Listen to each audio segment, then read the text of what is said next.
Why dive into my mountain of a listen list when I could needlessly distract myself with a casual video that adds nothing to YouTube culture? Really not convincing myself here. Fictional artists are musicians that aren't real, and yet if a definition is clear-cut as that, I feel like I need to say the following. I'm not talking about the Gorillaz. Yeah, they're a cartoon band, but from their very inception, they were made with the intent of being a vessel for David Albarn to make better music than he did with Blur. Yeah. No, when I say fictional musicians, I'm talking about artists, bands, singers who do make music within their given show or film, but their whole purpose is to be a character, to be a part of that story, not to be a vessel to sell music, at least not originally. So if said musician end up releasing a single or an album, then they're still fair game. In order to evaluate these picks, I'm going to use this fangled new idea of using my ears. We'll judge the music, however small that output might be, as well as taking into consideration things like their aesthetic, their personality, and that's really all we're going to really do. So let's get these things on, and oh no, ran out of battery. Give us a second. Every time. We'd like to dedicate this next number to a very special woman. She's 100 years old and she weighs over 200 tons. This enormous woman will devour us all! Ah! I meant the statue. I would be letting myself down big time if I weren't to include The Simpsons to some degree in this list. Despite its near 2-decade-long slump, I wouldn't be hesitant to put the show on my top 10 programmes of all time list. I'm a staunch advocate of season 5 being the peak of the show, and wouldn't you know it, the episode that premiered that season just so happens to be relevant to this list. So, in Homer's Barbershop Quartet, we get another classic flashback that reveals Homer used to be part of a group called the B Sharps, with Apu, Principal Skinner, and Chief Wiggum. But no, actually, we'll not talk about that last one. Okay, Gilligan, the skipper, and Chief Wiggum. Name 3 castaways. Their name is a not too subtle jab at the Beatles. The episode was written by a Beatles stan after all, which really sheds light on a lot of the comparisons. Homer will go on to make one of the most irritating Christmas songs ever. Apu will narrate Thomas the Tank Engine and Friends, R.I.P. Principal Skinner, and Barney, who comes in to replace Wiggum, will go on to emotionally abuse his onto the music itself. Yeah, the B sharp slap. The Simpsons has always come through with some great songs, wink wink, nudge nudge, and one of the very best comes from this episode, Baby on Board.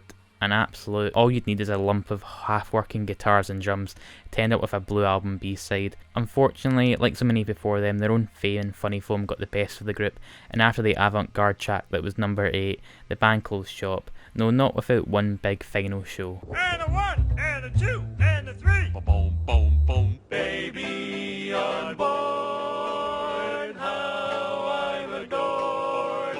That sign on my car's window pane. Hello? Human fly here. Yeah! I'm gonna have to separate the art from the artist for Corey in the House. Previously unsaid sentences in human history. So before the aforementioned internet cult show, there was That's So Raven, one of Disney's more iconic naughty shows that still sticks out in my mind thanks to that episode where Raven and Chelsea get turned into cows for some reason.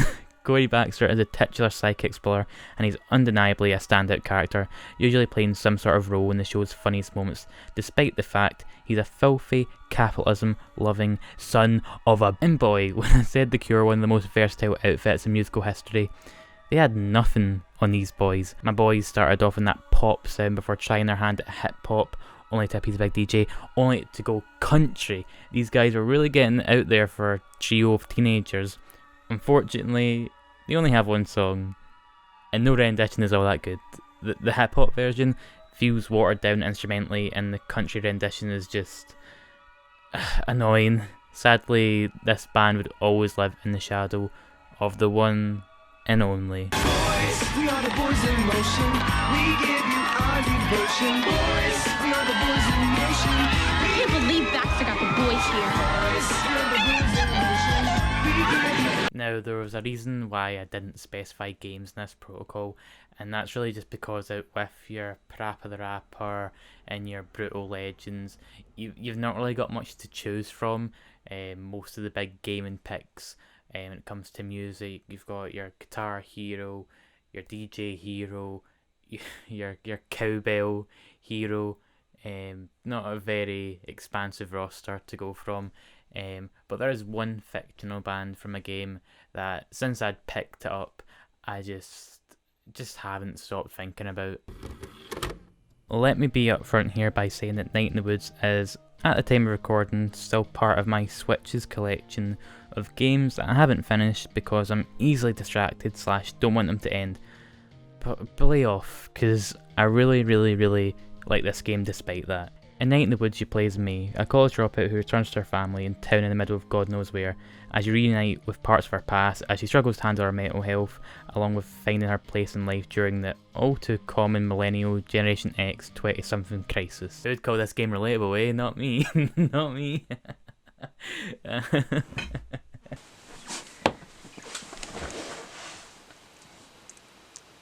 While the game primarily plays as a 2D adventure game where you talk to other characters, there's a recurrent segment where, along with May's friends Greg, my spirit animal, Angus, my father, and Bee, who has free rein to beat me up if it means she'll speak to me, you do some band practice in the form of classic button tapping rhythm segments. These bits are pretty fun, but what I admire most about the songs you perform were how fitting they were to the game's overall theme. I would probably describe the songs the band play as being punk, but some are a bit more clearly defined, such as A Peak of the Law, Die Anywhere Else, which couldn't be any more emo if it tried, May's clunky bass being a perfect fit for the quirky keys and distant drums. It sounds amateurish as hell, but much like the game itself, it's equally charming and oozing with character. It's no real surprise this end up striking a major chord with fans who end up repurposing some of the tracks to play in person. Seriously, give the Weird Autumn bass cover a listen. It's so short, yet it's got that surf rock flair that it's just immediately satisfying.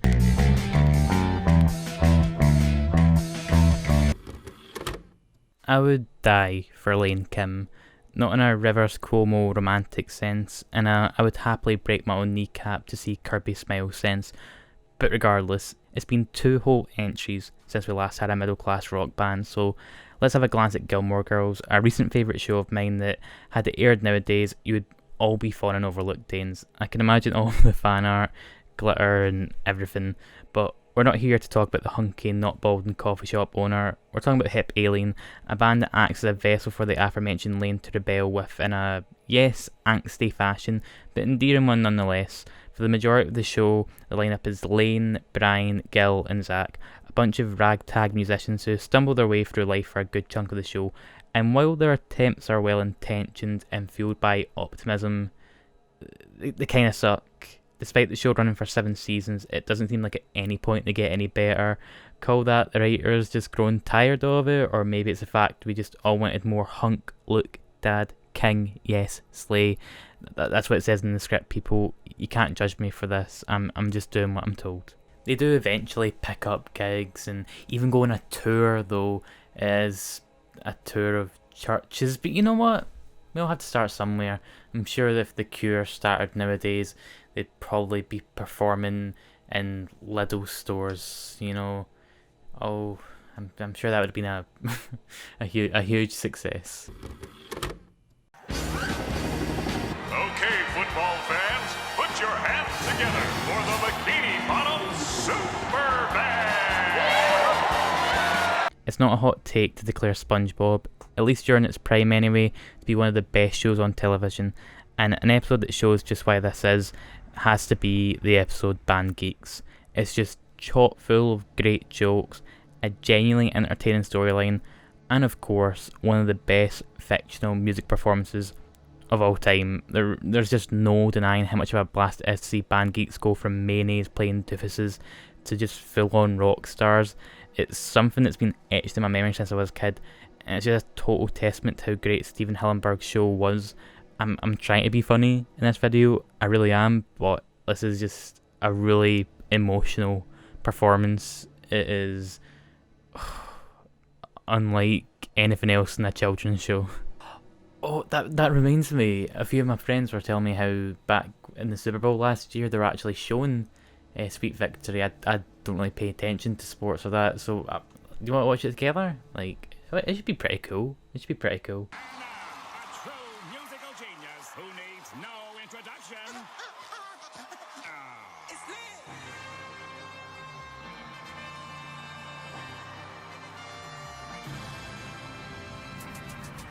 Uh, um, stay safe and stay hydrated. Just excuse me for a second.